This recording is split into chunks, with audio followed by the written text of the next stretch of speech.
Hello viewers of YouTube and citizens of the great planet Nexus. How's it going everyone? Hope you're feeling good as always. I'm Icy Vulcan. Today I'm here back again to talk about some more of my favorite game of all time, aka WildStar. Ooh, WildStar, yet again.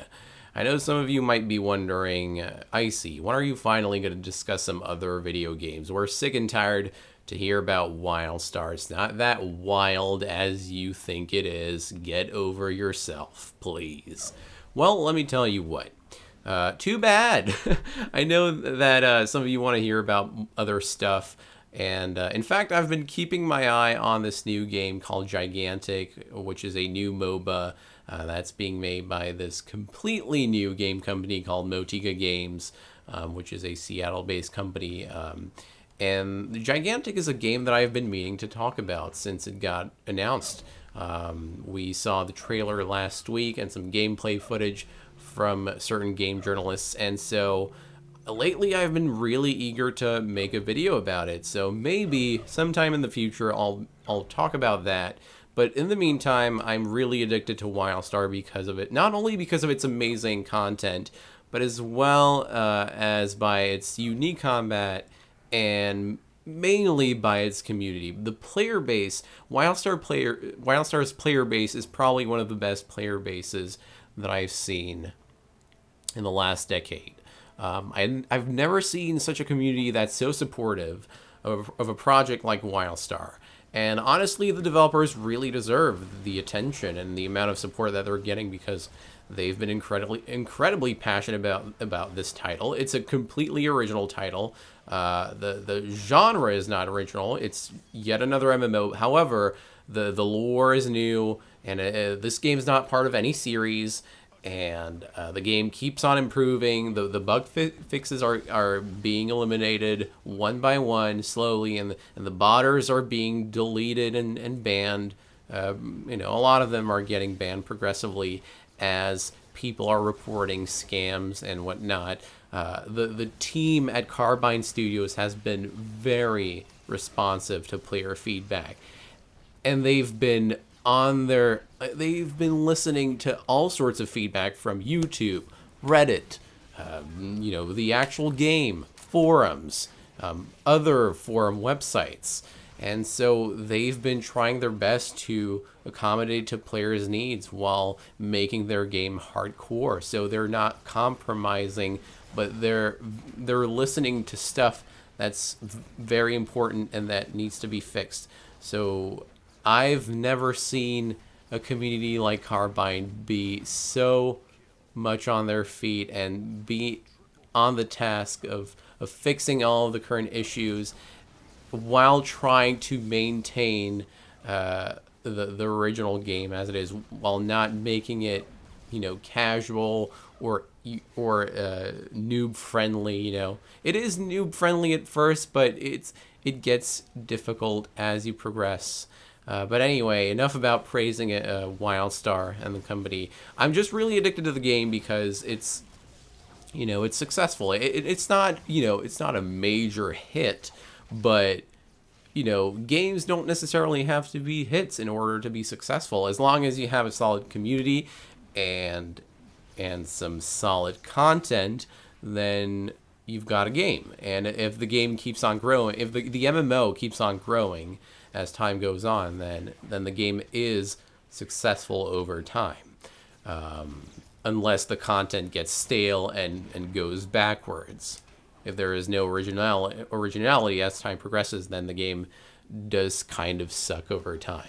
But anyway, today I want to discuss Daggerstone Pass, which is a completely new Battleground that's supposed to be coming with this new patch named Sabotage, which is a patch that the developers have been talking about on their latest live streams. If you want to hear more about Daggerstone Pass specifically, then you can take a look at the new Dev Speak by Stephen Frost, and you can also watch the latest Nexus report as well as the Nexus Weekly for actual footage of the new Battleground. But what you're looking at right now is actual footage of Daggerstone Pass, and Daggerstone Pass is a new Battleground. It's a 15 versus 15 kind of Battleground. It's a capture-based Battleground, so it resembles Wrathy Basin in terms of mechanics. And if you don't know what the Wrathy Basin is, it's a well-known Battleground in World of Warcraft. It's another capture point-based Battleground. Basically, in Daggerstone Pass, what the objective is to capture as many capture points as possible in order to diminish the resources of the enemy team. And so you have 45 minutes to do so. Usually, Daggerstone Pass matches last about 20 to 35 minutes on average, not more or less than that. And the matches are usually fast-paced. People are trying to capture points here and there. They might lose one while they're trying to get other ones. And so it's a game that goes back and forth all the time. The two factions are constantly fighting for capture points. And so the objective really is to diminish, to get the resource bar of the enemy team to 0. And if you can do so, you win the game. So you can see the resource bars located at the very top of the in-game screen. The red ones for the Dominion and the blue ones for the Exiles. And so I got the chance to play Daggerstone Pass over the past week. I actually tested it out twice during the same day, and I was very lucky that I was on my off day to test out this Battleground. It was actually an event that was held by the Carbine devs because they were trying to get the game tested by actual game journalists and game testers from websites like IGN. And so we players were playing against actual game journalists and stuff, and so that was incredibly fun. Of course, the player team was wrecking the gamer journalists all the time, and yeah, the matches were fun. They lasted kind of a while, but not too long. I would have preferred for the matches to last longer, and the event was held during twice during the day, so it was divided in 2 sessions. It was a 2 out of 3 matches kind of event. So if one team won 2 matches out of 3, then the third match wouldn't occur. The testing session would be over. So both times the player teams won, and I was actually part of the journalists team on the second session because the Carbine were looking for some extra players on the journalist team because they didn't have enough on it. So I decided to switch over and help out the game journalists, but to no avail. I didn't contribute much. I'm not actually good at PvP myself, which is saddening, but I mean, it's completely understandable since I don't PvP on a regular basis. I'm more of a PvE player anyway, and I only play player versus player in this other game, which is League of Legends, which I play pretty frequently. But I don't actually PvP in WildStar, although I'm thinking about it. I'm eager to play some of the PvP in WildStar. I've been thinking about doing the war plots because I've only tested those in the beta version, and that was very fun. But I do want to do war plots in the live version. Anyway, so the footage you're looking at is from the actual event, and it was held on the PTR server, which is the public test realm, which you can download yourself, by the way. So if you want to try out Daggerstone Pass and don't have a level 50 to try it out, download the PTR and create a level 1 character. From the starting zone, you'll have to talk to the NPC that's located behind you to get portaled to your capital city, and from there you can talk to a certain person right beside you that'll power level you to level 50. Previously, the power leveling NPC was only accessible to players who had reached level 50 before June 25th on the live version of the game. However, now the Carbine devs have made it possible for everyone. Literally anyone can now make a level 50 on the PTR, which is a great thing because I have been put off when I heard about the restriction on the NPC, on the power leveling NPC. But now that it's open to all players, we can see some more action going on for Daggerstone Pass, because it was nearly impossible to ever queue for this Battleground, because it was available before, but people couldn't actually go for it because there weren't enough level 50s on the PTR for people to be able to run Battlegrounds. But anyway, finally got to test out Daggerstone Pass, and I think that over the next few days and weeks, some more players are going to be testing it out as well. Now that everyone can now make level 50s on the PTR, we're going to be seeing some more action for Daggerstone Pass. So if you want to try out this new Battleground, I really recommend you get the PTR and actually try out the new thing, because it's fun, it's fast paced.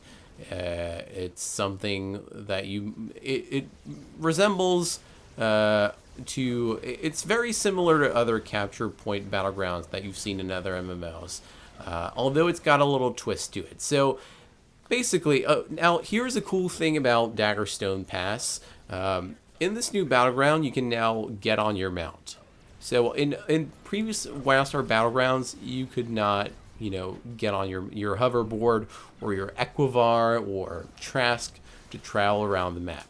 But in Daggerstone Pass, you can actually mount up and get to where you need. Although you can't mount up exactly anywhere, only at the very beginning or outdoors, but not in the actual base of the enemy or in your own base. There are certain parts of the map that can't be that you can't mount, where you can't mount.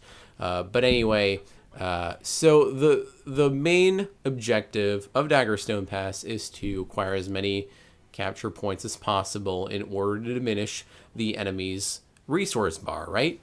And in order to do that effectively, you can also find these bombs scattered around the map and bring them to the power core of the enemy's base and explode that with the bomb that you have found. So apart from the capture points, you'll also find these little bases where you'll find bombs that you can right click on and carry them to the power core of the enemy's base. So once you bring the bomb to the power core of the opposing faction, you leave the bomb under the power core and make it explode, and by doing that, you'll be diminishing the enemy's resource bar by quite a bit. So not only can you capture points in order to defeat your enemy, but you can also find bombs that will be very advantageous to you. So you use those bombs to bring them to the power cores of the enemy, make them explode, and that'll bring down the enemy's resource bar by quite a bit. Now, the thing with the bombs is that you can also damage yourself by carrying it, so you have to be careful with the bombs. There's a certain timer on it, and if you happen to be carrying a bomb that's about to explode, you might die from the explosion. And you might also kill allies that are surrounding you, that are trying to protect you, right? So the bombs are like this optional thing that's part of the main objective of the actual Battleground. But the bombs are being dropped by these airships, and anyway, the Daggerstone Pass is extremely fun. It's just something else. But yeah, games that last about 20 to 35 minutes. And the timer on the Daggerstone Pass is 45 minutes, although I don't think anyone ever actually completes this in 45 minutes. But yeah, and I also had trouble trying to find the bombs. Unfortunately, when you start Daggerstone Pass, there isn't any sort of tutorial pop-up that comes up, unlike in War Plots or other Battlegrounds, let's say. there isn't, sadly, there isn't anything that tells you what you have to do in Daggerstone Pass except for the actual UI and the map. And the map is, by the way, the map is diamond oval shaped. The capture points are all located at the midsection of the map. So you have one on the very middle of the map, and then the two right besides it, right? Not too far from the middle capture point. So you have a total of 3 capture points, and then you have 4 little bases that spawn bombs, right? 2 by each enemy, 2 by each faction fortress. Yeah, but I had a lot of fun playing this Battleground, and I really want you guys to test it out if you have a WildStar subscription, of course. Also, I've heard something about trial accounts being given by the company, so you can check out their Twitter for that. I don't know the exact details on the trial accounts, but if you want to try WildStar, make sure to follow the actual game on Twitter so that you'll have a chance to actually play the game. But anyway, guys, before I go, if you want to, I've said this. Didn't I mention the Dev Speak and the Nexus Weekly and the Nexus Report? Anyway, if you want to learn more about Daggerstone Pass, make sure to check out the latest Dev Speak as well as the 2 latest live streams at twitch.tv/WildStar or at their official YouTube, which is WildStar Online. YouTube.com/WildStar Online. Anyway, guys, thank you so much for watching this video. I know I may not have been organized in the way that I have explained this specific Battleground, but thank you for watching. I know I haven't made videos as of late, not frequently, but I'll try my best to bring you some kind of informative and or entertaining content. But you can also follow me at twitch.tv/IcyShards if you want to see me play League of Legends. I play that pretty actively, and sometimes I stream WildStar, but I don't always do that. And I haven't been playing the game as of late because I don't know, I've just been drained from work and the gym and all of that. And so with League of Legends, it's just really easy. You pop it on, you play a match, that's it. WildStar, however, it is a commitment type of game. You have to really invest yourself in order to improve, right? With League, you just have a champion that you play for like a half an hour, 45 minutes, and then you're done. But with WildStar, it's a completely different thing, right? You're always trying to improve your character by doing the dailies and dungeons and PvP content. But anyway, guys, thank you so much. Thank you so much for watching. I'll see you soon. Goodbye.